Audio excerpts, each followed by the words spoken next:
voilà. Justement, c'était la question qui m'animait depuis le Bénin quand je suis arrivé en France.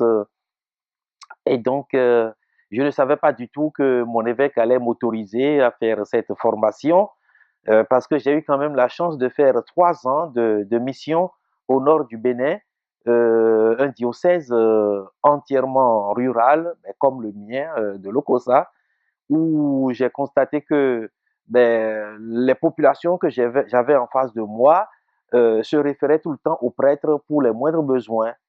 Il arrive, bien sûr, des moments où ils sont dans l'opulence, mais quand ce temps passe, ben voilà, ils tombent dans le besoin et voilà, il n'y a pas de solution pour eux.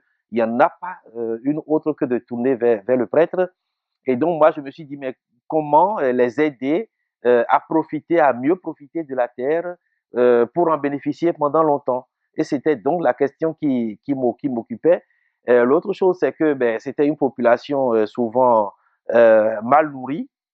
Et donc, je me suis dit, mais avec ça, ils ne peuvent pas écouter la parole de Dieu que je leur annonce parce que mais, quand quand le ventre n'est pas satisfait, ben voilà, l'oreille est souvent sourde.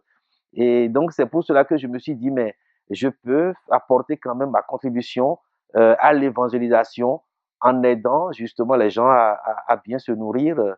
Et donc, c'est dans ce sens-là que j'ai fait cette étude. Et donc, une fois que c'est fait, de retour au Bénin, je pense que je vais me lancer dans ce projet que je portais déjà au cœur et qui me tient beaucoup. Et donc, aider les gens par des conseils à améliorer leur rendement. Et alors, quand ils seront bien rassasiés, ils pourront être mieux disposés à écouter la parole de Dieu que je pourrais leur annoncer. Donc, dans ma vie professionnelle, j'en ai beaucoup gagné aussi. Voilà.